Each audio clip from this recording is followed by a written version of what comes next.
My name's Max Allen. I've been interested in everything we'll be discussing today for a very long time. It's great to see that so many of you are interested in participating in this conversation, especially so early on a Sunday morning. To make it all easier for you, I will tell you this is a little blind tasting. It's not really a blind tasting, it's just 3 glasses of wine to drink while you listen to us. And the one on your left, glass number 1, is I'm going to call it sherry because I'm old.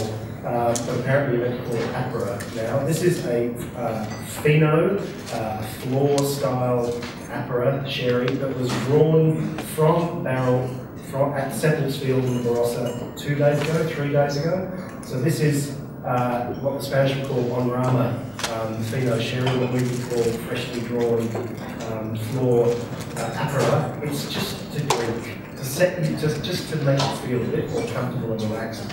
And to kind of remind you of a little bit of Australian wine history, because that's what we're here for. This first session is a conversation, a forum, a seminar, a symposium to set the scene, to provide some content for everything that will come throughout the rest of the day and for this evening's tasting. We're going to talk about where we come from in Australia, what Australian wine is, what Australian wine culture is, how the rest of the world views Australia and how Australia is projecting itself to the rest of the world. In a way, it's a really, really difficult conversation to have. It's a little bit like saying, well, we'll have a conversation about Australian music. What is Australian music? What makes Australian music different from music from anywhere else in the world? It's all music, isn't it? Australian film, Australian literature. You can choose your own Australian cuisine. You can choose your own example. It's a really difficult conversation to have. And my panel here are a little bit nervous because we haven't really got a huge structure to the next hour and a half. I want it to be a free-flowing conversation, so you're as important in this conversation as these people up here. But before I do go on, one of the most important ways to set the scene, I think, is to position ourselves very much here and now. And where we are here at Zinc is, as you know, on the banks of the Yarra River. In the Wurrung language of the Wurundjeri people, who are the traditional custodians and inhabitants of this land for countless thousands of years, that river there is Burrarung, as you are probably familiar. So I think it's really fantastic that we are able to have this tasting here at a place that is so important, and has been so important for so many generations.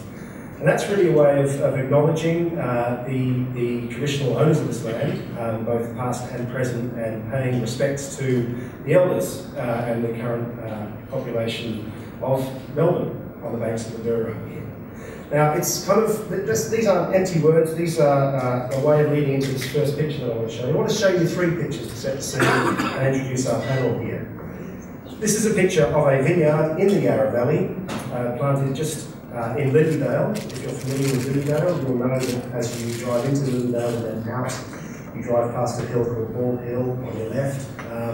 And in the 1860s, a vineyard was planted there by a member of the Tapuri family. You probably know the Tapuri family. They still have Yeringberg in the Yarra Valley, planted around the same time. This is Samuel Tapuri's vineyard. And this is a picture that was painted in around 1898 by a very famous Aboriginal elder, the Norangator of his people at Coranderrk Aboriginal Station, William Barratt. And you probably know that name because his face is currently adorning a huge building at the top of Swanston Street. You've probably heard about the story.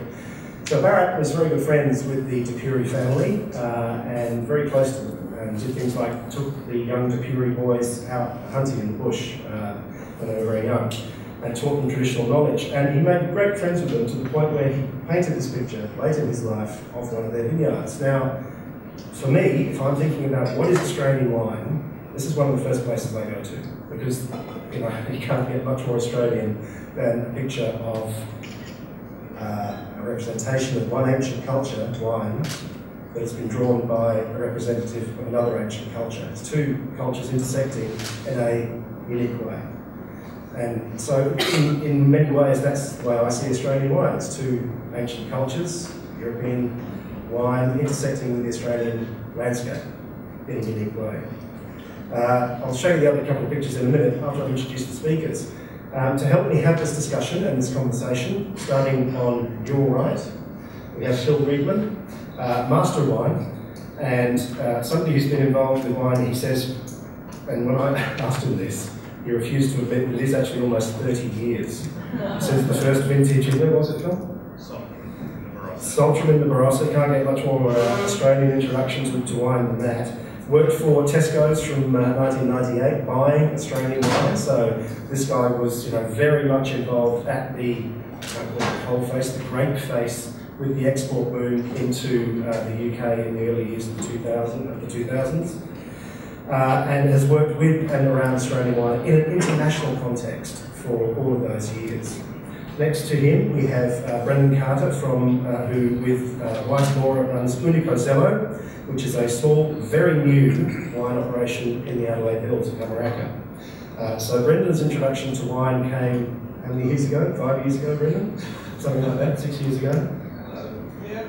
Yeah. So we have somebody who's got a lot of experience in the industry sitting next to somebody who's brand new in the industry and is full of excitement and energy about the potential of Australian wine in the future, and very much now. Next to Brendan, we have Andreas Clark, the CEO of, currently called the Australian Grape and Wine Authority, AWA, which we are all aware is a wonderful irony, that the name for the national wine and grape body translates in Spanish when spoken as water. But he tells me today it's about to be turned back into Wine Australia, is that right? So we're going to be calling it Wine Australia from now on? Just keep it a secret. Oh, sorry. If you want something kept a secret, don't tell the journalist who's about to stand up in front of the microphone. I think it's a great thing. Turn it back into Wine Australia. That's what it says on the tin. Another great Australian tagline. And next to Andreas, we have Sue Bell, whose experience ranges from working for very, very large companies, Southcorp and Hardy's, notably running the Stonehaven Winery in Padua for a few years. And since 2009, Sue, is it? Running your own business. Glenroy Winemakers, better known as Bellwether Wines, in the old Glenroy shearing shed in Coonawarra.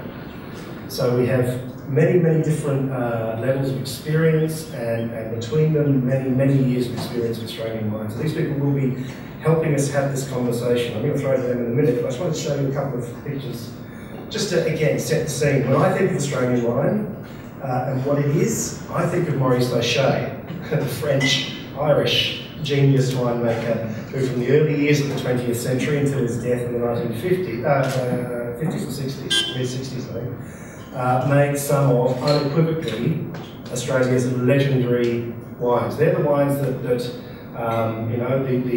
elders of the Australian wine industry refer to when they want to say, well, the high points of Australian winemaking, wines you must try before you die, the wines that set the scene for fine winemaking in Australia are wines such as the 1934, I think it was, Mount Henry, Hunter Red, which O'Shea, there he is, tending his barrels at the bottom of the screen there, made in a shed with a dirt floor with no electricity.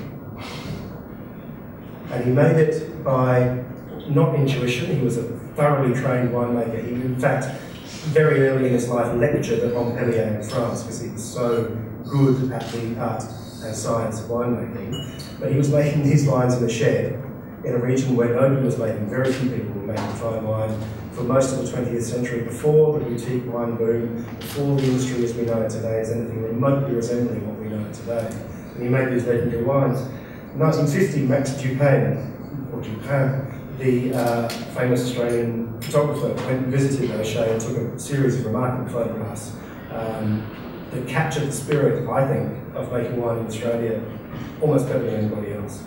And the last picture is this one from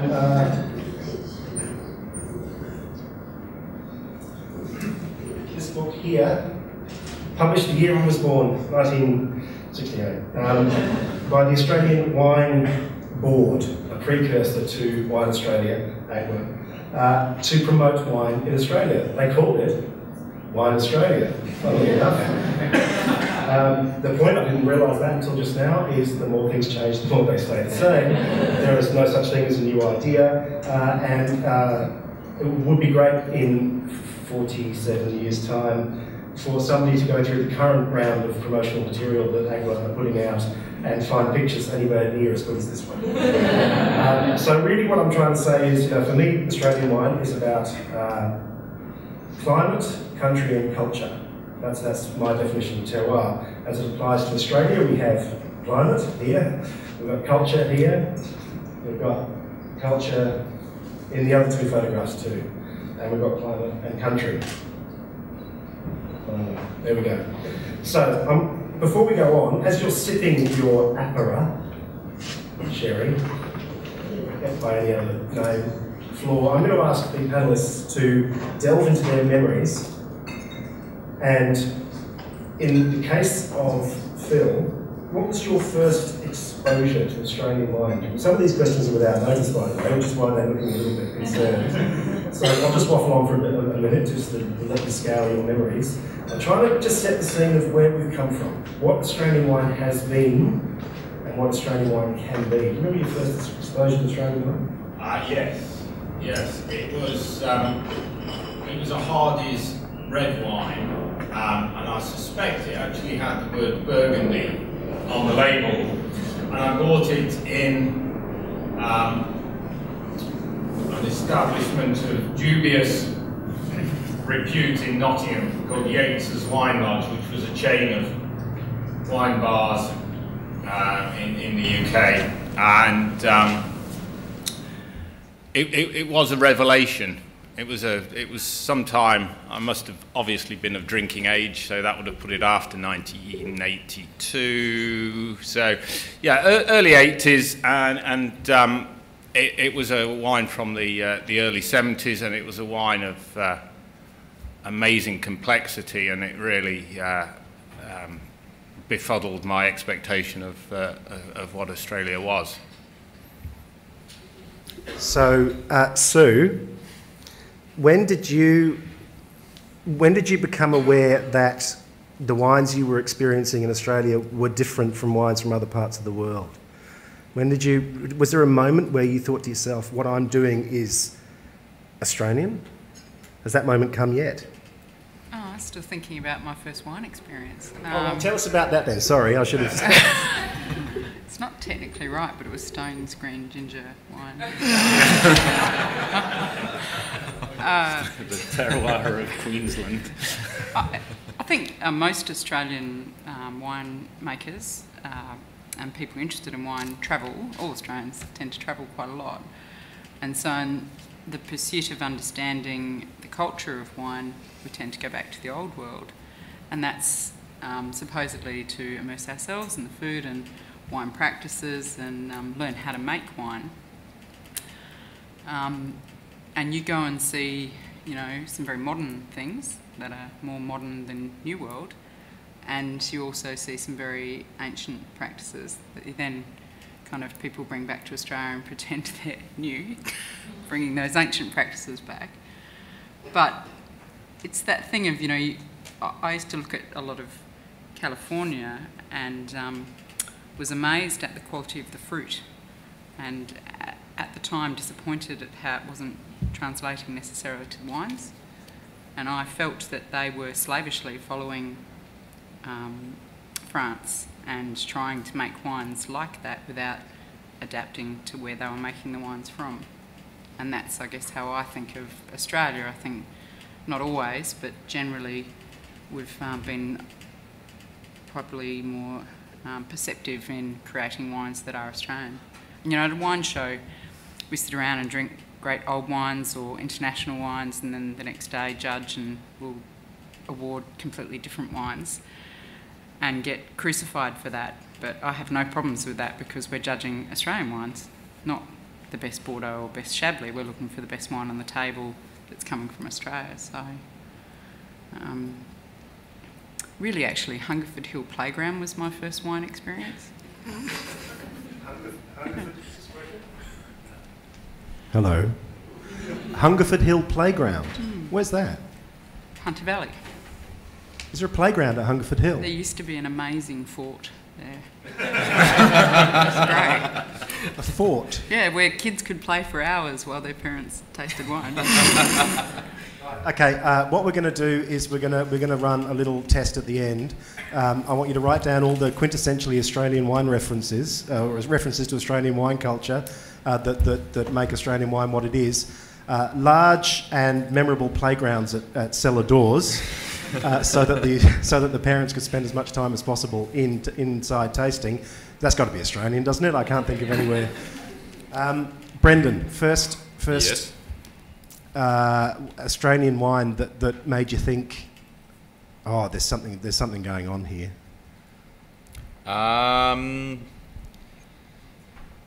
That would have to be one of Yauma's, James Erskine's Chenin Blancs, most definitely, quite easily. I guess I don't have a really long steeped history in Australian wine. I don't have a family history in Australian wine, and so my introduction to wine in general was international,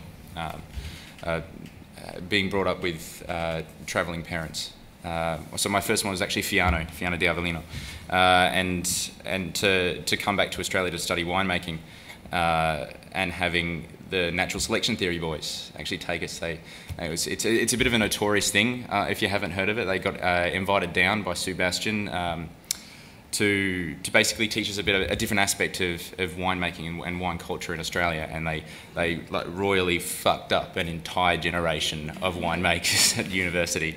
They never got invited back, but it certainly set us on a path of putting the focus less so on this this concept that's been sort of banged around by a lot of winemakers of we handle everything from grape to bottle.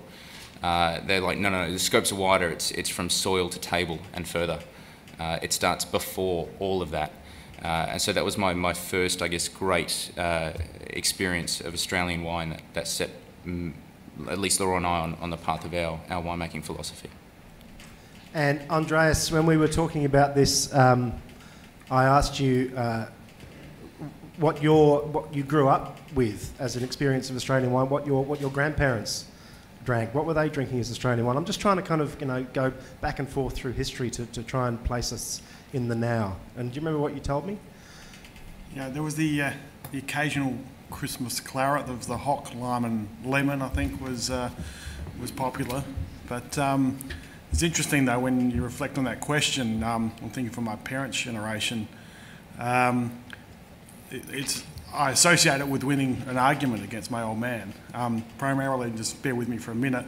I don't know if you remember in Kent Town in South Australia, the West End Brewery was there and had a big sign, "Beer is best," emblazoned. And I'm one of 4 boys, and every time we drive past there, my old man would say, "No, boys, that's wrong, beer is bad." I don't know if it's a product. He was a magistrate working in the youth court, so I don't know if he'd seen some of the adverse effects.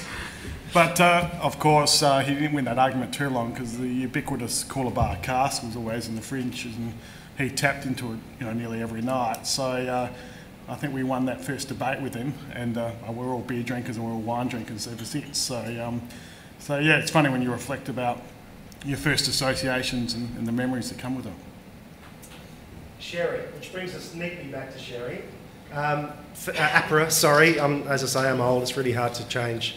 As I say, this is just something to drink, but it is worth reflecting that as late as the 1960s and into the 70s, well, certainly as late as the 1960s, fortified wines were Australian wine.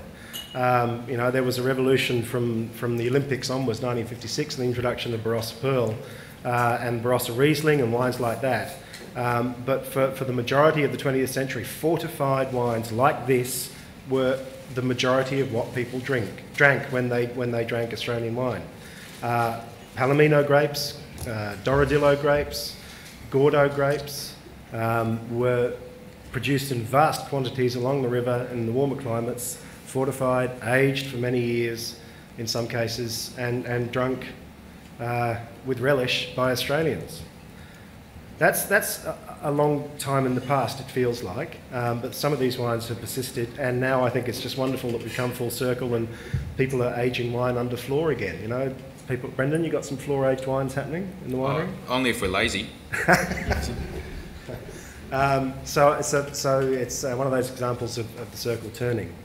I want to come right back to now, though, and get Andreas to just run us through a few facts and figures, because we will be talking a lot about grape varieties here. We'll be talking about grape varieties that have only been in the country for, we'll be talking 14 years. in the case of the Chalmers, and a lot of the other grape varieties that are being brought into the country relatively new. But as exciting as it is to talk about a lot of these things, the reality of the situation is a little bit different. Andreas, could you just set the scene for what do we mean when we talk about Australian wine? How many hectares are in the ground? What grape varieties are we growing? What's selling? What's the market leaders? That kind of thing. Yeah, sure. Look, I'll just share with you a few snippets of info. I won't just download a whole range of numbers to you because it'll be hard to absorb. I'm conscious that it is Sunday morning.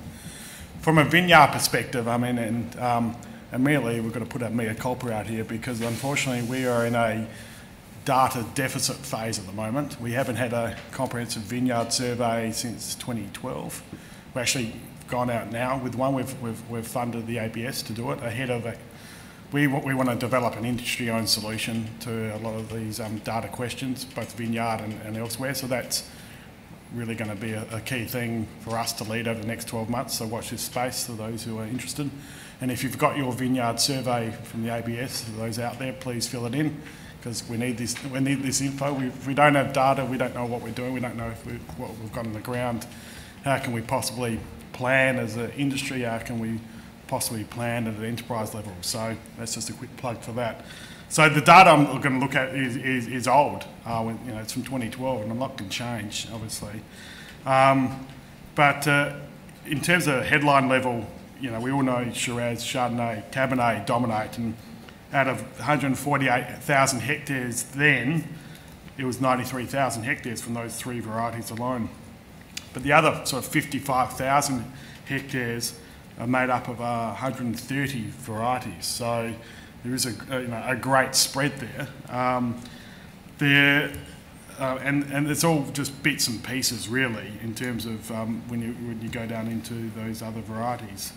From an export perspective though, this is where we have much better data because you can't export without coming through us for approval. So we force you to deal with us, we force you to provide the information, we force everyone to claim their varietal indicators so we know what's there, and also we can check as well to make sure people are doing the right thing.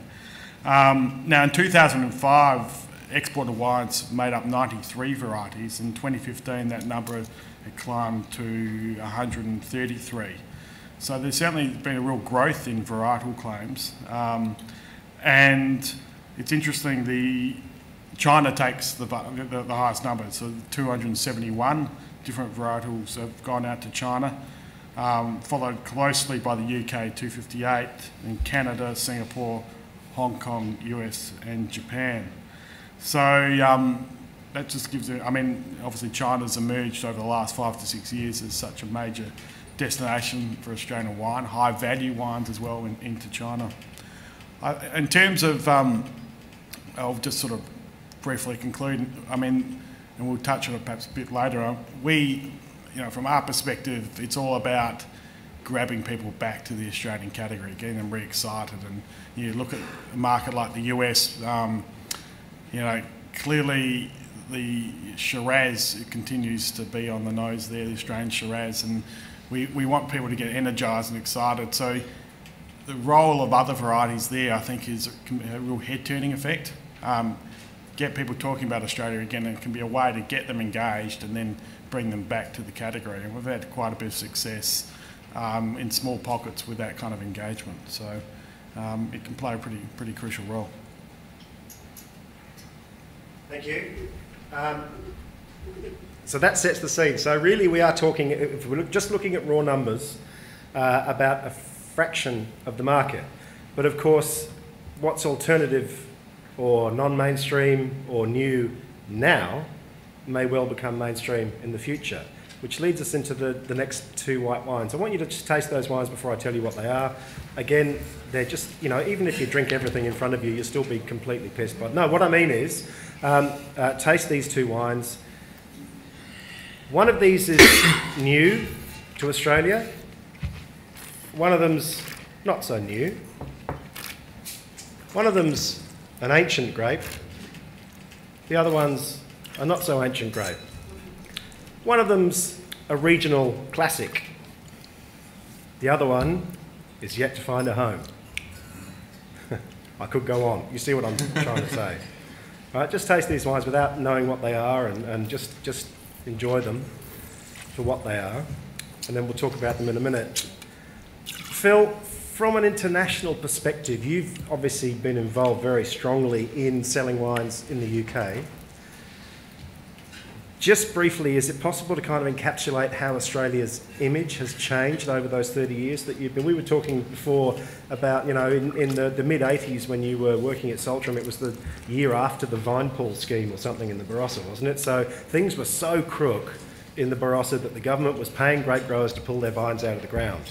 There's quite a few grape growers around at the moment that would love to see that happen again because things are so crook in so many places. So we've been through bust, boom, bust. How has that perception of Australia changed overseas during that time? Yeah, I mean, in 1987, when I resigned from a job with a wine merchant in Nottingham and said I was going to Australia to learn about winemaking, my boss said to me, "I'm really not clear why you're going to Australia. It will never amount to anything as a wine growing country." And that was from someone who, you know, wasn't a sort of dyed-in-the-wool Francophile. He had been quite adventurous in importing and selling Spanish wines. He was at the forefront of importing Rioja into the UK. So, you know, he was someone with some vision. But he completely missed Australia, I think it's fair to say.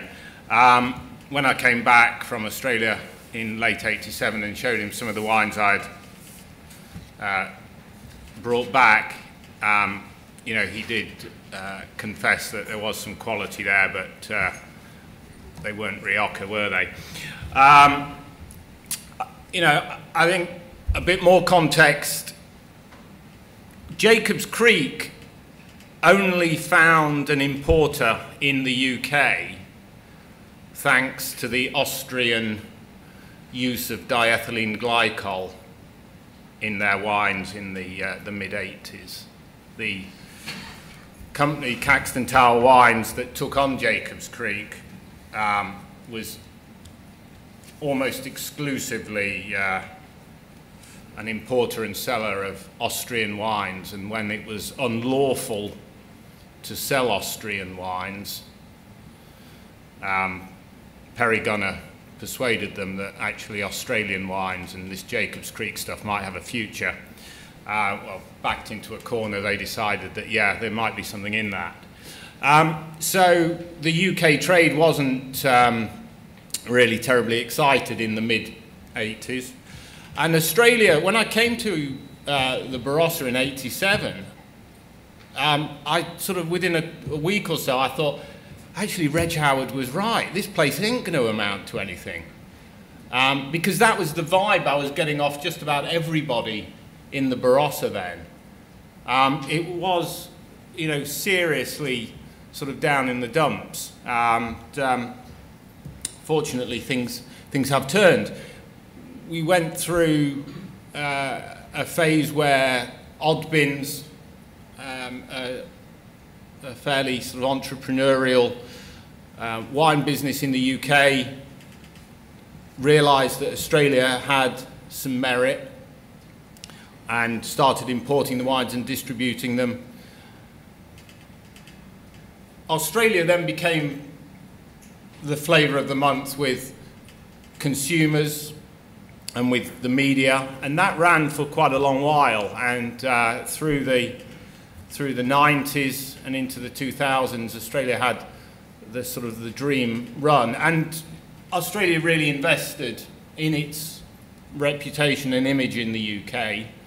I was working as an importer in the UK, and I met some of those Malaysian Airlines flights with people like Bob McLean and Charlie Melton and Steve Hoff and Peter Scholes and various other people, and you know, they were the only BYO flights in the world, and it was meeting them was sometimes a pretty ordinary experience at 7 o'clock in the morning at Heathrow. You knew you were in for an exciting 2 weeks when your visitors arrived in that state. But the UK consumer had this new experience. They met this thing called a winemaker, which was an unheard of thing. You know, winemakers presumably existed because bottles of wine did, but you know, no French winemaker deigned to meet the wine drinker in the UK, but Australian winemakers did, and they actually spoke to them and drank wine with them, and it was everyone from the industry engaging with the consumer and building that relationship, and it was a phenomenally powerful thing. Inevitably, and with respect to any media that's here, you know, the media has a limited lifespan of attention, and the editors in the UK at some point started saying to the leading journalists, you know, look, you know, we've read a lot of exciting stories about Australia. Can't you move on to somewhere else? Can't you go to Patagonia? Can't you go to Zimbabwe? You know, it's socially acceptable to go to South Africa now. How about going there and doing a story about, you know, the social responsibility of buying wine from a post-apartheid South Africa? So Australia was abandoned by the media, and sometimes the boot was put in with, in some cases, some fairness, in other cases, perhaps just, you know, out of boredom. But the consumer continued to drink Australian wine and continued to love drinking Australian wine, because the reality is that no one reads the wine press. And I speak as someone who earns some of my income from writing. I know that we're sort of impotent. You know, that's life, let's get on with it. The consumer drove Australian wine to the UK supermarkets and to UK retailers. And they will do so once again. You out there have got to believe it. The producers amongst the audience have got to believe just how good your product is in a global context. Have the faith that your product is as good as anything out there in the world, and get to London and start talking to the consumer. By all means, go to Shanghai, go to Beijing, go to San Francisco, but get a round the world ticket and make it a multi-stop round the world ticket, because you can energize all of those markets. It's not an exclusive play, it's an inclusive play, and the UK market is there to be re-energized from an already high base. We are still the #1 category. So there you go, an international perspective. The two wines in front of you there, one of them is an example of the top-selling varietal white wine from Australia in the UK. The other one is, it looks like, according to, I love statistics, is the fastest growing exported Italian variety from Australia. That sounds impressive, doesn't it? It was up last year in exports, I believe. Andreas, you gave me these stats. This is what I understand you said. Up 600% growth. How cool is that? Who would have thought that we were in the middle of a Fiano revolution, ladies and gentlemen? So one of them is a Chardonnay from the Yarra Valley, the third wine. It's the multi-trophy winning Oak Ridge Estate, or Oak Ridge Funder and Diamond 2012 single block Chardonnay. That's the last wine. And the middle wine is the Sutton Grange 13, is that right? Is that the vintage? Fiano from Bendigo, from southern Bendigo. So I put those on because they both display you know, that they display points that have just been mentioned. Chardonnay is the #1 variety in the UK. Yarra Valley Chardonnay is very much one of those modern classics of Australian wine. A wonderful combination of country, climate and culture to create a wine that has a unique terroir. And the Fiano is the fastest growing exported Italian grape variety from Australia, up 600%. And a variety that I particularly love, that Brendan loves. But these both also say, again, how recent a lot of this stuff is and how the circle turns. Brendan, do you want to rave about Fiano for a minute? I mean, sure. Because Fiano is capturing a lot of attention from a lot of people. It's a wine with texture, it's a wine with interest. It seems to like being grown in quite a wide variety of climates and producing a lot of, you know, interesting things for a winemaker to play with. What is it about Fiano that you like? Where to start and stop? Fiano, when we're looking at varieties like this, one of the things that Laura and I tend to jump straight for is, I guess, the two most obvious criteria, which is acid addition. We don't like doing it. So we impose these philosophies on ourselves in our own winemaking. So something that retains its acidity really well in our climate, and also water use efficiency. So something that we don't actually necessarily have to irrigate. And this is, I guess, dominates, I think, 90% of our discourse when talking about these varieties. The ones that we like to explore, though, need to have this almost like an X factor. So essentially, Riverland Fiano needs to taste different to Barossa Fiano, taste different to McLaren Vale Fiano and Adelaide Hills. Otherwise, if it all just tasted the same, eventually we'll just get to a point where we just plant it all in the Riverland, and hey, that's just cheap. I guess the other thing, it needs to have a stylistic width and breadth within the same variety, a la Chenin Blanc, for example. We need to be able to produce it. We've seen wonderful examples that are done sparkling. I've seen actually wonderful examples that are done fortified. That's kind of cool. But I guess the fifth factor for us is it needs to fit. I mean, obviously that covers, what is it? We're talking about climate. Covers the climate. Covers the country. But in terms of culture in Australian wine, and I guess we might come from a bit of a different culture, maybe a bit of a demographic change between most people in this room and us. But I love drinking wine with food. But the majority of wine that I drink in terms of volume is actually not with food. It's completely by itself. When I get home, I've had a long day, I'll crack a bottle of wine. So in terms of having wines that I can appreciate with and without food, that are crafted in a way that has inbuilt labour inefficiencies. Skin contact, for example, skin contact in whites for an extended amount of time, up to, and we're not playing the numbers game. We're not hitting up 12 weeks. I mean, we are in some cases, but majority sort of 48 hours, 36 hours. That in any winery is pretty inefficient. We've got to crush something, and then we've got to dig it out again or tip it, and then we need to press it. Like we double our tank requirements if we're getting fruit in very, very fast. So it actually breeds a wine style that promotes small producers. Well, my labour's free to my winery. I can get away with that kind of thing. And so we're seeing, I guess, in terms of Fianos in this particular style, we are seeing a dominance of small producers because they're the ones that can essentially afford the time and labour to be able to do it. But in terms of the wine style, it retains acid. It's medium-bodied, medium weight, medium texture. We're actually in our climate, or in terms of our wine climate, we live at two extremes. A really tight, lean, austere Riesling. Then we go right through to really rich, heavy texture, almost like pressing the volume up button on every aspect of the wine. But very little did we play in the medium territory, the one in the middle.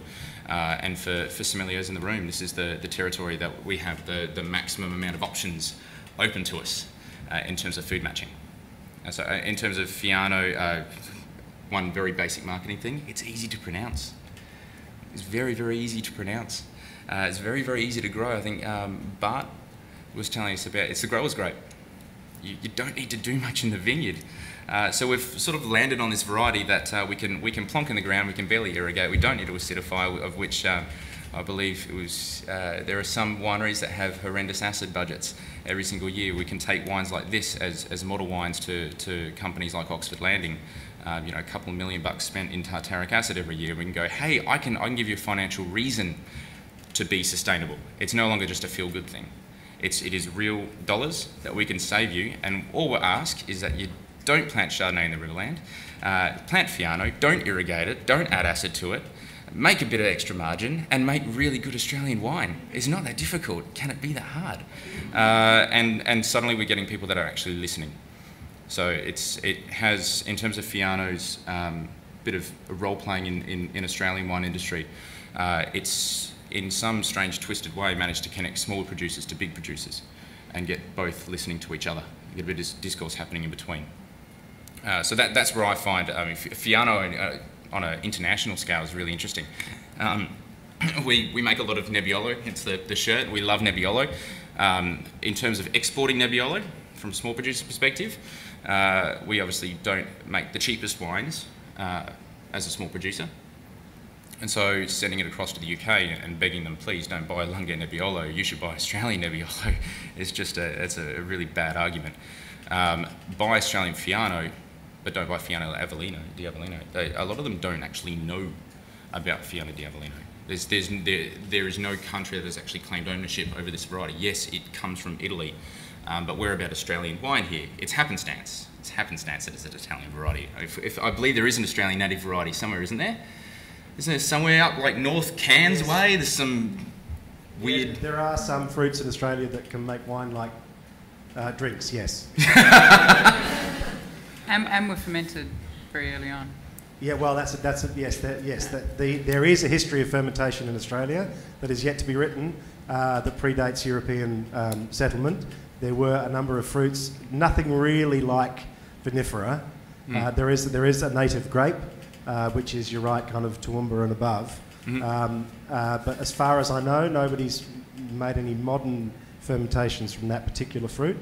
But certainly Banksia nectar, native elderflower, various types of nuts and fruits were fermented prior to European settlement, contrary to popular belief and accepted wisdom. So I guess one thing, Laura and I absolutely love and really dig the diversity of Australian wine. That's what makes it so special, is that we do one of everything. We can do. Look how awesome we are. But one thing, I'd like to dedicate my time and efforts into something that I think could possibly be. I don't want to look at the next Sauvignon Blanc. I would like to look at the next Shiraz.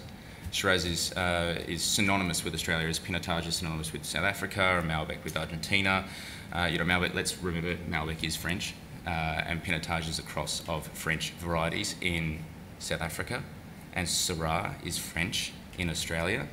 We can do an Australian Fiano just as well, and we can actually get behind it on an international level, and I wouldn't say exactly claim ownership, but make it synonymous with quality Australian wine. What I realise I should have done, of course, is to get Brendan to talk about Chardonnay and for Sue to talk about Fiano or Vermentino, one of the Italian varieties she makes. But I'm not. I'm going to ask Sue, can you rave about Chardonnay? Because you make a Tasmanian Chardonnay. Obviously Tasmanian Chardonnay, Yarra Valley Chardonnay, very much seen now as modern classics. What is it about that variety that says Australia to you? What excites you about Chardonnay? I know it sounds crazy to talk about Chardonnay in this forum, but I think it's really important, because so much of what we drink is still Chardonnay. Also, it's so bloody good at the moment, Australian Chardonnay. So, and in tastings, we compare to, the great Chardonnays from around the world, Australia's performing incredibly well at that top level. I think, like a lot of the varieties, that are pretty versatile, we've planted them everywhere. I always think of Australia, culturally, whether it's people or food or wine, we're still one big experiment. It's a 200-year one, it's not long. And Chardonnay kind of grew when people started to get interested in being able to order a varietal wine rather than Moselle or Riesling, which was really dry or sweet. And I see this evolution in fashion where you just don't want to be seen dead drinking what your mother drank. And so, Sauvignon Blanc drinkers couldn't drink Chardonnay, and now everyone's going to be too ashamed to drink Sauvignon Blanc, so they'll all be drinking Vermentino or Fiano. and then their children will be drinking native Australian grape fermented in far north Queensland, where we're doing the next 21st Century Vino that Bruce Chalmers might have something to do with. And 2 vintages a year, Bruce, as well. Like, we can take on the beer industry. Okay. But Chardonnay expresses itself like any grape, so differently in different climates. And, you know, I had the fortune to work for a couple of big companies and was in the kind of white departments of both of those, and so saw Chardonnay, you know, back where Pathway was the most exciting place for Chardonnay in Australia and the biggest plantings of it. And everyone loved the fact it had beautiful acidity and rich peach flavour. And that was so good compared to, you know, the warmer climate Chardonnay. And then people who were interested in making sparkling wine were planting vineyards in Tasmania for sparkling. And now I personally believe that's where we're getting our best Chardonnay. And I think that's an evolution of style, our maturity of palates, that we look for wines of texture and savouriness and complexity more than just fruit bombs. So the cooler climates are more attractive to us. But, you know, clearly it's also climate change. So that's why I think those wines are exciting. People think that, you know, there's been a trend towards quite anemic Chardonnays in Australia in recent times, and there's probably some cause to think that. But, you know, we are picking fruit so much earlier, and that's changing climate and changing style, you know, and consumer perceptions that people don't want 14-15% Chardonnay alcohol. I'd much rather drink a white wine that was crisp and dry, you know, and refreshing, because, you know, if it is at the end of the day of work. And so I've never been ashamed to continue drinking Chardonnay. And I think that what you see with those bigger varieties is the climate, you know, changes in it. I mean, I live in Coonawarra. I've just opened a cellar door and people come visit me and I confuse the hell out of them because, you know, the first one they try is the Vermentino from Heathcote. And then I'll just pop down to the Tamar Valley, you know, and they're like, how do you do this? You know, and it's like, well, I live in my car. And but, you know, I mean, it's total self-indulgence, really. It's just because I worked for a bigger company where I got to see some of these exciting things, but I love living in a small regional community. And I quite like making the wines from there, but I was spoilt for choice and seeing some of the other things, and I'm interested in what's happening with, I think the term alternative varieties is ridiculous, with Mediterranean varieties that are just so much more appropriate for Australia's climate. And like Brendan said, you know, less water, less acid, you know, cost, everything. It's just more appropriate. It's more Australian, potentially. Whatever Australian is. Whatever that means. Okay, now a little bit of housekeeping. The beautiful team of beautiful sommeliers we have there are itching to pour the next 3 wines for you. So I'd like you to empty these glasses. Now, with that apera, obviously all those floor yeast aromatics are going to really swamp anything that is poured into that glass. So if you could rinse that glass as thoroughly as possible. You might even want to put it as your 3rd glass, because there will be a sparkling wine going into that, and that will be less affected if there is any residual floor aromatics. So while you're doing that, the wonderful team of sommelier, Soms, will be coming around and pouring the next bracket, which gives me an opportunity to rant. And because you're all so busy emptying your glasses, you won't hear a word I'm saying, so I can say whatever I like. There were so many really interesting things that came out of that little conversation right there that I wanted to make explicit, but I didn't need to because they kind of covered it. It was fascinating to me that Phil and Brendan were kind of saying the same thing, just 30 years apart. Why did Australian wine take off in the 80s? When the Masters of Wine and then the Wine Flight of a Lifetime group of wine trade people came out here in the mid-80s and early 1990s, what did they love about Australia that was also there, present in these horribly drunk winemakers that staggered off QF1 or MH, whatever it was, in the same period? It was because the people that they met were having an enormous amount of fun making delicious wine that didn't have to be drunk with food, that wasn't tied necessarily to any rigid cultural baggage, to mix my metaphors. Brendan just said, most of the time I just drink wine because it's delicious. I don't pair it with food. I don't have to worry about it too much. Sorry, Soms in the room, because you'll do a wonderful job, don't get me wrong. But you see what I'm saying? It's a drinkability. It's this new phrase, smashability. It's deliciousness. It's actually not new. It's not. That's exactly what I'm saying. It's really not new. The Italians have spoken about this called bevibilità for centuries and centuries. It's just we haven't developed in our language yet. That's right. And smashability is probably the kind of certainly the popular phrase at the moment amongst the young people, all tweeting and Facebooking to each other about smashable wine. It's not responsible. It's not new, and it's not meant to. Are you selfieing? You should selfie with that behind you. Not that I want to direct your. Oh, yeah, sorry. See, I'm so rubbish at this. Hashtag, what's the hashtag, Kim? 21st CV, all one word, if you want to hashtag it. And is there a Twitter handle or something? Is it a handle? I don't even... Right, do you get all that? You know, you're all across that already, aren't you? You've been tweeting like crazy, haven't you? You are now, aren't you? Yes. What was the other thing that they said? So I think it's really important to bear in mind that what we're seeing here is kind of, in a way, Australia lost its way. During the boom, the glut, the complacency of the export years, I suppose. What Phil's saying about, you've got to get back over there and go to London. So many people have been saying this, that Australia lost its way. This energy, this sensibility was misplaced. Now it's been found again. I think it's really important to make that point. As Sue said, and I made a mistake in my book. Have I plugged this yet? Find the key light. The Future Makers, Australian Wines for the 21st Century, a lot of this stuff was discussed in here when this was published 5 years ago and is still relevant, even though half the producers in the tasting this afternoon weren't even in business when this was published, which in itself is interesting. I called them alternative varieties in this book, and that meant anything except the mainstream varieties, Cabernet, Chardonnay, etc.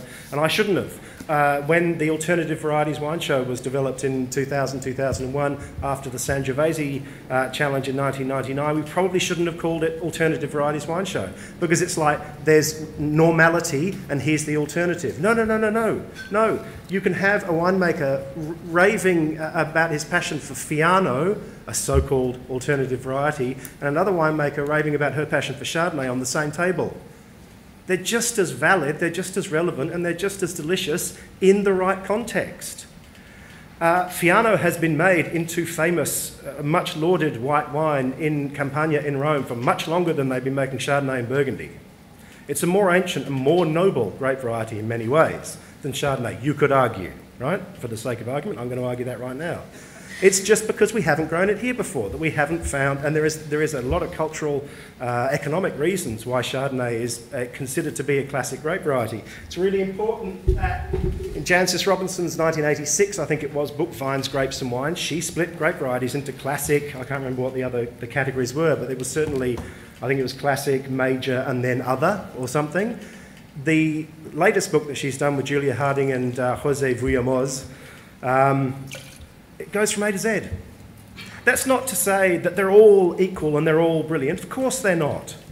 Gouet, for example, Dorodillo, the grape I mentioned before, Gordo, they're not great grape varieties, and they're not as delicious as Fiano or Chardonnay, but there's no reason why we should have what Alberto Antonini, who's been very strongly involved with a number of people here and in Australia, describes as enological racism or viticultural racism, One is not inherently better than another because of where it comes from. What we are experiencing here is what I'm going to coin the phrase, it's really clunky, and if somebody could come up with something better, multi-viticulturalism here in Australia. We're looking at a diversity, I think Sue said, we are one big experiment on a very ancient land. So, and I think it's really important that we see it in those terms. Although obviously today we're talking about the varieties that the Chalmers have brought in, but it's not just about that. There's so many others, and it's also rediscovering grape varieties that have been here for 200 years already. Grape varieties like Grenache. When I started writing about wine 20 years ago, Grenache was not a very popular grape variety and was not making very good wines. Now it's one of the most exciting grapes in Australia. It was making great wines 20 years ago, but people they were fortified. Absolutely. There you go. So there you go, that's my little rant. You've got your new wines. Let's go with the next round of discussion, because we are running out of time, believe it or not. So this is what I wanted to, what we're trying to capture is the spirit of Australian wine here. As I say, this for me, Maurice O'Shea toiling away in his shed, according to one of the McWilliams that I spoke to, threw away more wine than he bottled, which just shows you how kind of, to some degree, at the mercy of the conditions he was, but also he probably experimented a lot. Created wines by blending weird stuff from weird vineyards that didn't work, so he threw them away and only bottled the good stuff. Let that be a lesson to you. And one of the great wines he's made in the 30s was a blend of Shiraz and Pinot Noir. And one of the great things I think that Mount Pleasant Winery are doing at the moment is reviving that tradition. The first wine you've got is is it 2011? I don't know what vintage we got. Can anybody tell me?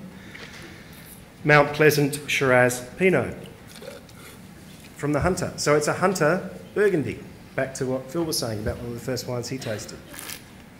And I wanted to show you that to kind of say this spirit of adventurous, experimental winemakers feeling that they are not beholden to a European tradition, just working with what they've got and making delicious wine, which is effectively what Brendan and Sue and so many people here are doing.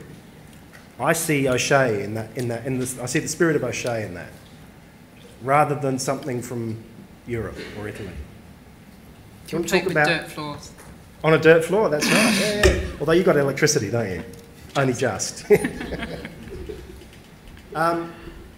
Talk to me about freedom of having the freedom to do what you want, of blending, of being adventurous, because that applies just as much to big companies, Sue, as it does to small companies, doesn't it? Oh, absolutely. The most famous wines from Australia are, multi-regional blends. And freedom to innovate and plant what you want, where you want, and make what you want is also, I think, completely Australian. And, sure, over 200 years we've worked out that Cabernet looks pretty good in Margaret River and Coonawarra and the Yarra Valley. We're now seeing that, we love sparklings from Tassie and, Pinot in certain places. So, we've worked some things out, but we are still learning so much so quickly, as would if we had the planning register. We'd know what's happened over the last 5 years, how radically that's changing. So I think that freedom to do things is important to be able to continue to work out what those future classics are in the places, because there's still accidents waiting to happen, but it's also keeps it fun. And talking about sustainability in business, I was saying to Andreas this morning that I do a bit of work with Ashley Radcliffe, and we have a motto that it has to be fun. And if you talk about long-term sustainability in business, you think, environmental or economic. Well, if it's not fun, you're not going to do it for long, and you're going to get bored. And I think in Australia, as a winemaker or grape grower, you don't get bored, because there's so many things that you get to do, and even the seasons are these days not making us, and we talk about normal seasons, we just don't have them anymore. They're all so different, and I think that's really exciting. And I love the fact, I was doing a tasting, with some pretty knowledgeable, some stuffy, some young, wine tasters yesterday, and, Coonawarra Cabernet, Riverland, Nerodiava Rosé. And both wines were great talking points for people with regards to what is Australian and why. And, about climate varietal matches and the whole acidity discussion and argument. So I think the freedom to do things is Australian. Andreas, how do we capture this sense of freedom and adventurism, innovation, exploration, and tell that story to the rest of the world? What's Wine Australia doing to, or is it still seen as such a niche that you're not going to bother? Yeah, I think that freedom conversation was really central to our success, and one that was really prominent. But to my mind, it goes back to echoing some of the comments I said earlier. It's about, really disrupting the perceptions in some of those markets, and I reckon we're really cracking that at the moment collectively. It's not just Wine Australia; it's a whole of the whole of the community, and we saw that in Vancouver in February. I mean, you know, the Australian wine community hit Vancouver with a storm and really just reset a lot of people's views around what we could do. And it was that moving as a herd, moving en masse, and just, you know, recapturing that energy and excitement that we've had, you know, in the past. And we put on a whole range of masterclasses, you know, theming around this history, evolution and revolution. So it captures all the great stories from, you know, say the you know, Barossa Old Vines. I see James is here and who's leading the charge on that, but also capturing the lights of what Brendan's doing in terms of different varieties, etc. So really brings people interested and back to the category. So it helps get traction. And we're going to have something in September in London, and Walter Speller, he was out here really enamoured by alternate varieties. I'll just use that phrase, whether it's the right one or wrong one. Open to that one. But yeah, so he's going to put on an activity in London, and we're playing a strong role in helping coordinate that. And you know, Jancis Robertson, you know, obviously will be there. So it helps just reignite that conversation, get people interested. So you know, undoubtedly, you know, it's you know, I don't want to overplay the emphasis there, because you know, we're not moving Shiraz, we're not moving Chardonnay and Cabernet, then we're not going to be turning $1, and we all need to do that. But it does just give that layers to the story, and it does play a strong role in our global education activities, which are led principally by, you know, by Mark Davison, who's out of North America and really well respected there, but he's doing it. We're taking that really in a global coordinated fashion, and we've got to tailor it for different markets as well. What works in, say, North America or UK, you know, it's a different conversation completely in China. So you know, you got to meet the market needs. But yeah, like there's an absolutely strong role there from our perspective, and people. I think people get that. You know, people who sign up to our activities, they understand what's needed to get people back into and look in Australia again. And if you're going to go in with the same old, then that's not going to work. You come at it from a different angle, and then that will open the door to approach the whole offering again in a different way. So, you know, as I sit here, I'm confident. I have to be. You know, I want to be confident, and we're seeing some really good export numbers at the moment as well. You know, but I'm not going to sit there and say it's all glory days. As we know, grape growers in Mildura are getting pretty average pricing, and then struggling to make a buck. So I don't want to be the wanker up in head office in Adelaide saying everything's rosy. But you know, we are really seeing some good numbers come through. Yeah, but it's just that old, you know, hackneyed phrase. It's just, you know, the shoe leather and that collective sort of push, and yeah. Echoing Phil's comment, you get that round the world ticket, everyone, and just keep travelling and keep getting out there and telling the story. And you know, we've got a role we can play, a pretty crucial role, but it's only the story that we can tell is only one that's really, it needs to be backed up by, you know, people who are behind the brands and who've got it, you know, got that story, that genuine story behind it, because they're the ones that people really want to hear from, not from us. Brendan. Yes. I want to ask you about how you see yourself fitting into this picture and coming into the industry with, you know, knowledge or otherwise of the legacy behind you. And I want to put that into context by saying that the late, great and sorely missed Bob McLean, who passed away a couple of weeks ago, told me once very memorably that when he was in the Barossa, he talked about St Helens. When he was in Melbourne, he talked about the Barossa, and when he was in London, he talked about Australia. Do you see a responsibility as an Australian winemaker to do the same, or are you just doing it for yourself in your local market and hoping that somebody will take notice? Or do you have this sense that you are, because it seems to me that this is a very Australian winemaker thing, having this responsibility to be an ambassador for Australian wine in general? Yeah, well, that's actually pretty simple. One of the things that I'm quite passionate about, and it's probably it must be a generational thing, because I don't understand this sense of entitlement that a lot of small winemakers that start up, maybe they've got a career behind them, but and I'll just add to what Andreas was saying, it's not up to them to make my business better. You know, if my business is best served by taking Fiano around the world, that comes back on me and Laura. We need to pay our own way to get out there and spread the word. Yeah, thank you. Thanks, Corinne. I guess, I don't know, maybe it's the way I was raised, but we don't make excuses for ourselves. If my business isn't going well or my distributors aren't paying me, that comes back on me, and I need to find a solution.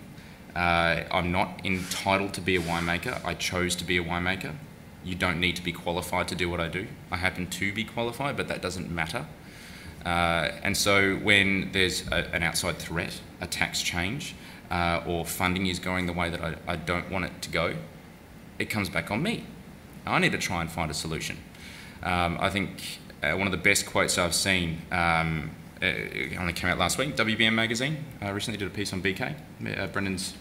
We've got BK and BC in the hills, we're quite close. He spells his name wrong though. It was quoted as, you know, this whole new generation of winemakers that have come out, we really don't care much for politics. We've identified our own issues that affect us, and we don't have the solutions, but we do have the questions, and we're questioning, and we're finding our own answers, and we're going out and we're doing the best for what we believe is Australian wine, and that is collectively the best for what's for each individual person. And this is pretty basic stuff. You know, you can go right back, Adam Smith, Wealth of Nations. I'm an economics, I just love economics. You know, how an entire country is always going to be best served by each individual looking after their own personal wants and needs. Yet we continually go back to governments and ask for more and ask for more, and yet we've failed to look internally at our own failures and to correct them. The role for small producers, you know, taking this across the world is pretty simple. Yeah, it's absolutely crucial. We wonder why the big companies are always represented internationally. It's because we're not physically there, and they are. So why don't we get on a plane, take some wine, send it around, and spread the story a little bit more. It's not up to them. Well, who thought that you'd be hearing Adam Smith quoted on a Sunday morning at a wine From a 25-year-old man. I wasn't going to say that. Okay, the second wine that you're tasting here is Sagrantino from McLaren Vale. It's the Oliver's Taranga. I put this on as another example, like the Fiano in the last bracket. The reason why Sagrantino is not the flagship grape variety of McLaren Vale and Shiraz and increasingly Grenache is historical as much as anything else. It's because when people started planting grapes in McLaren Vale in the 1850s, 40s, 30s really, no, 50s, 40s, we'll get there in the end, mid-18th century, the Sagrantino was neither known nor available. Not because it wasn't a good grape, but just nobody knew it was around. Even in Italy, outside a tiny portion of Italy, they wouldn't have known Sagrantino was available or even made wine. Even the people who grew Sagrantino may not have even known that it was Sagrantino. So it's historical and cultural and economic as much as anything else, the choices of the grapes that we grow. And as Sue and everybody here has said, it's the freedom to plant whatever you want that makes Australia, but other New World countries can do that. We're not the only ones. So I think Sagrantino expresses the grainy, earthy tannins that I see in the best McLaren Vale Grenache, for example, really beautifully, with an extra kind of fruit. I think it's a really distinctive grape variety in that region. Perhaps in another however many years' time, it will be a major grape variety in McLaren Vale. Who knows? I don't know. Who would have predicted, Phil, would you have predicted, even as recently as 10 years ago, that Pinot Grigio would be the what? 5th most widely planted grape variety in Australia? Is that right? Andreas, can you remember offhand? I'll do a quick check. 5th or 6th? Yeah. Does anybody know what it is from memory? It was the 5th most widely planted grape variety when I wrote my book, The Future Makers 21st Wines for the 21st Century, which is now sadly out of print. So who would have thought in the mid-70s that Chardonnay would be the #1 grape variety? Well, I am on the record. No, I am. Yes, I did. No, in the 1970s, I wasn't really drinking a lot of wine. But, 10 or so years ago, I did, at an ASVO conference, make some comments which may have involved the words mineral water, alcohol and texture in connection with Pinot Grigio, saying that I'm not sure it's the future of Australian wine. More prescient was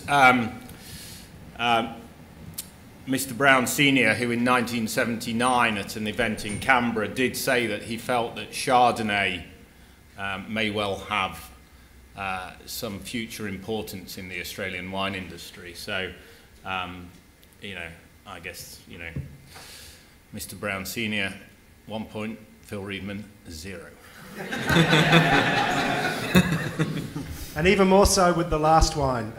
This is the, what vintage are we looking at, Chalmers? 2013 Chalmers Lambrusco, made from the Lambrusco Maestri grape variety, is that correct, on its own? Right, here we go. What better example could you have possibly chosen of a grape variety that nobody would have predicted having a renaissance? And we're not just looking at a grape variety that's popular here, but it's also popular, for, you know, the Lambruscos from Italy are enjoying a minor but significant kind of reflowering of interest around the world, because it goes back to this deliciousness and drinkability again, you know. When it comes to wines that taste best when they're young and have beautiful fresh fruit, Lambrusco is a great example. Any comments on this is again just for a drink, this last one, like the sherry at the beginning, just for a bit of retro enjoyment. Any comments on Spa? I'm going to throw it open to the floor in a minute because we still have about a quarter of an hour left, and I'm sure there will be some questions and further discussion. Any comments about Lambrusco? Would you have seen, who would have foreseen the Lambrusco revival? Hell yeah. Yeah, I mean, it's exactly like retro, you know. It's people going back to, you know, what was cool and funky because it was, you know, maybe later, you know, their grandparents, not their parents. You know, you avoid what the parents did. And, you know, there's... I mean, I disagree with some of the discussion earlier about drinkability, smashability. I think Australia is a little bit more sophisticated than that, and I think food is at the core of what Australian wine is about. And that's the difference between a plane load of Australian winemakers going overseas now being plastered when they get off the plane. I'd like to think we're a bit more responsible than that these days, and I don't think that's the future of how Australian wine should. You know, I don't think that's how we're going to sell more volume, really, if we drink it all. So I think, you know, I mean, the rise of the sommelier, you know, and wines like this that are structured, you know, wines of structure and savouriness, you know, without food we probably wouldn't, you know, there is no smashability to them. And, you know, once upon a time, you know, I'd never heard of a sommelier when I was taken to restaurants as a child. And, you know, to think that, you know, you go to visit a restaurant now and you meet one of a team of, you know, 12 or 13 is just phenomenal. And, you know, how that's helped the diversity and of Australian wine offerings, of international offerings. And, you know, it was a tough period with a low Australian dollar, but, God, a lot of imported wine came into Australia, and didn't Australian wine drinkers learn a lot in that time? And now can't we offer them more interesting, diverse wines, and they're more receptive, you know? The maturation of the Australian wine drinker and their knowledge, I think, has been exponential in the last 10 years, and that's what's exciting. So I just want to, I think food, critical not only in terms of the wines we can deliver and drink, but also the resources that we fight for with regards to water, and the responsibility of, you know, government saying, hey, we're going to let you have water when we need to give it to food. You know, you're an oversupplier, you're making something that's got alcohol in it. Why would we allocate water to grapes when we need to give it to food? So I think that, you know, we've got to constantly think about food. And just on that, any activity that we're putting on, you know, I talked Vancouver or Australia Day Tasting or Provine, we're wrapping a strong food element there. I mean, it helps people linger. You know, you give them the food so they spend more time with us, which is great. But we see that as pretty critical for our overall strategy. It helps us tap into Tourism Australia. They've got many more dollars than us, and they're doing a big campaign around that. So, yeah, it's featuring pretty strongly with everything that we're doing at the moment as well. Thank you very much. I wasn't suggesting that the food element wasn't important. I was just emphasising that the deliciousness and drinkability of the wines is very much the focus now. We perhaps lost sight of that by chasing wine styles that we thought the market wanted, or wine styles that we thought the wine show judges wanted. Very often neither of which were the wine styles we actually wanted to drink ourselves. There is 10 minutes for questions. If anybody has any questions, let me know. Put your hand up and I'll bring the microphone around, unless you've got a particularly big boomy voice, in which case I won't bother. Or I'll nominate somebody. Well,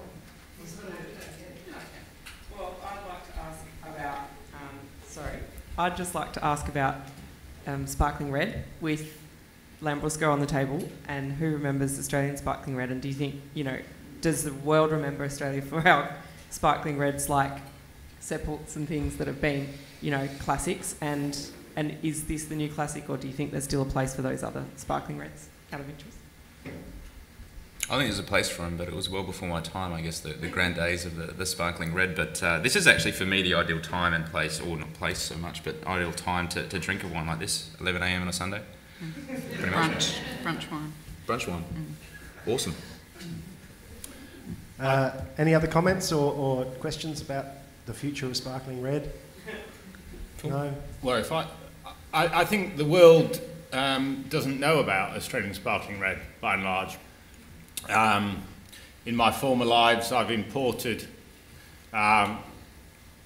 Primo Estate Joseph into the UK market, and I've listed for a major retailer sparkling reds from some of the major companies and some smaller ones.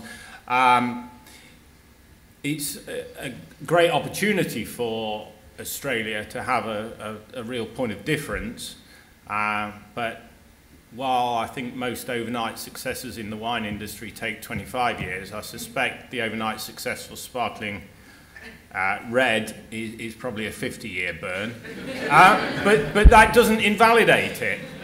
I think we have got something, and to see Back to the Future, where's Steve McGlary when we need him,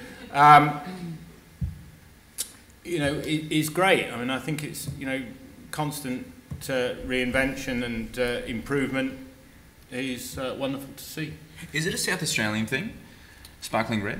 Well, I'd say Seppelts Victoria might disagree with that. No, when I moved from Queensland to South Australia, and it hit sort of Christmas, everyone's like, "So have you got your sparkling red?" And I was like, "What? Are you for real?" It's like, everyone has one apparently at breakfast. Yeah. I think Did you not read the South Australian Constitution when you moved over? I needed to sign a little document saying that I will support AFL and whatnot, but no, I still don't know the rules.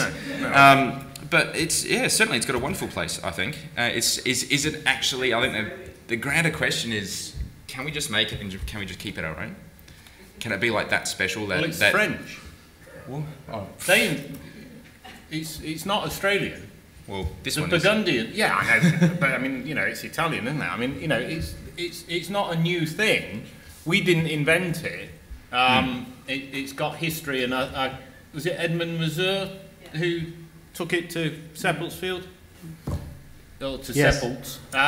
So we've just nicked a bloody good idea, but that's what good. That's exactly right. That's a very Australian thing. Taking the cask is not an Australian invention, it's an Australian innovation.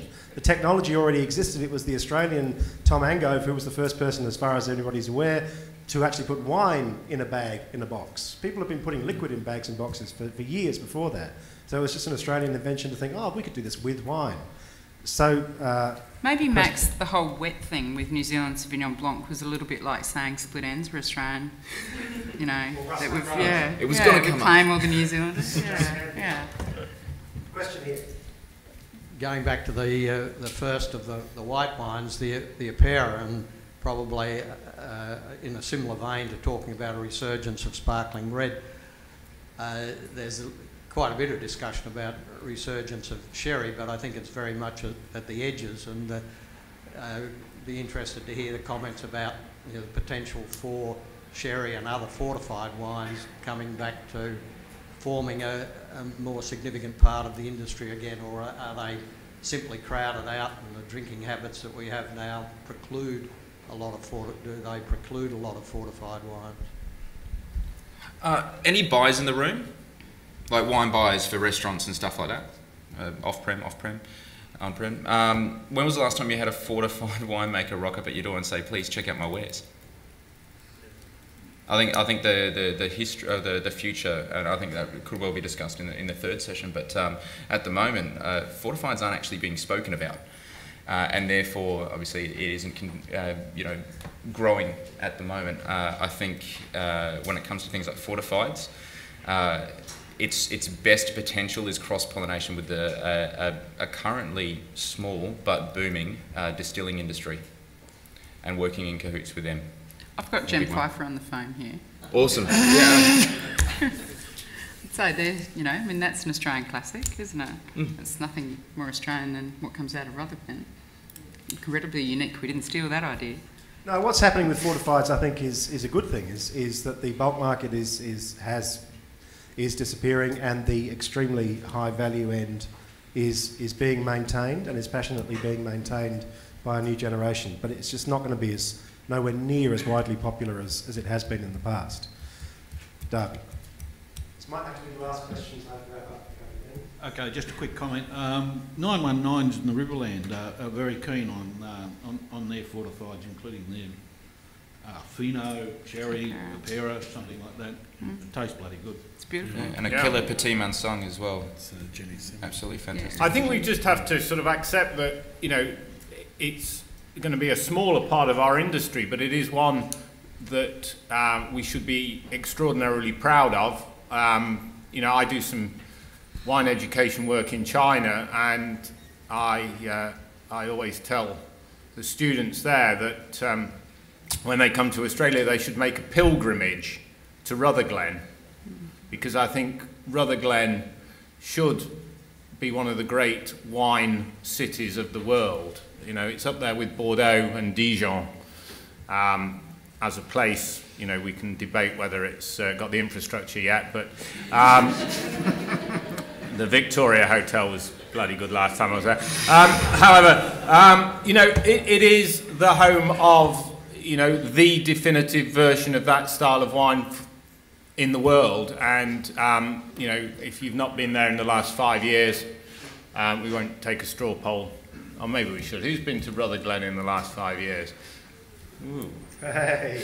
Well, it just proves that you take a non-representative sample and you get an answer you don't want. But that's great. That's great. Encourage your friends to go. Okay, that is all the time we have, I'm afraid. With these people will still be here at the end. They will also be here throughout the day. So, because we have an announcement. Jane, I believe you're announcing something, are you? Would you like to come up to the stage? And while Jane does, I'd like you to thank the presenters and the fantastic team we have here for making the session run really well. Ladies and gentlemen, I'd like to present the current chair of the Australian Alternative Varieties Wine Show and wine writer about town, Jane Faulkner. I'll just apologise for me raspy voice, because I haven't had enough of that Lambrusco to soothe a bit of a sore throat. So, anyway, but bear with me. Andreas did sort of talk about an activity, and that activity that I would like to announce today started when Walter Speller, who's a wine writer who works for JancesRobinson.com, great guy, he just said, yes, I'll come over and be your international judge at the show, which was last year. So a few of you here met him. And he just was blown away by what was happening, what he wasn't hearing in England and Italy as the Italian varieties that we grow, make and produce beautiful wine. So he sent a note the other day saying, it's about time Wine Australia got on board and helped out. So even though this is individual in a way, we're going to get a few people together. And I'll just read out what he sent to me. He said he was aware of the unique and diverse Australian terroirs, every bit as intricate and complex, if not more, as in the so-called old world. Hence, in my current role of Italian correspondent for Jancis, I was extremely interested to see how Italian varieties are doing on the ancient Australian soils. My time last November in Australia investigating in this has been nothing but an eye-opener. Many wines not only being a unique expression of the variety, but also provenance. Sorry, but this is terrible. My voice, that is. And with stunning clarity. Might need a bit more Lambrusco, actually. Not water. Oh, that'll do. Sorry. Thank you.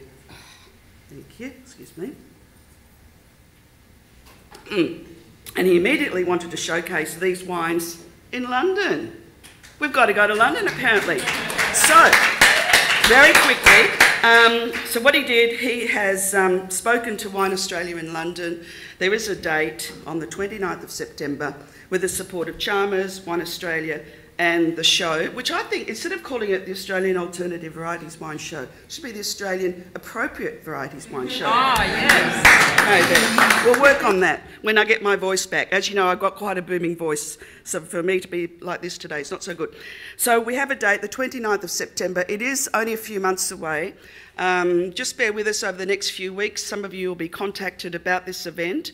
It is Walter's gig. I'm there as support crew, as the Chalmers will be as well. We're going to keep the 21st Century Vino tag, because that sort of is a lovely play, I think, to take over to show not just Londoners, but people who will go there, the distributors, the sommeliers and the wine writers, that yes, you know, with the conversation from today, we are good at all those Chardonnays and Pinots and Shirazes, but there's much more to Australian wine than just that. And I hope that we can help in disrupting those perceptions, as Andreas said. And I'm really good at disrupting perceptions, so I'll get my voice back and be in fine form. So, as I said, we'll be in touch. It's a great, great announcement, and I'm pretty excited. So thank you.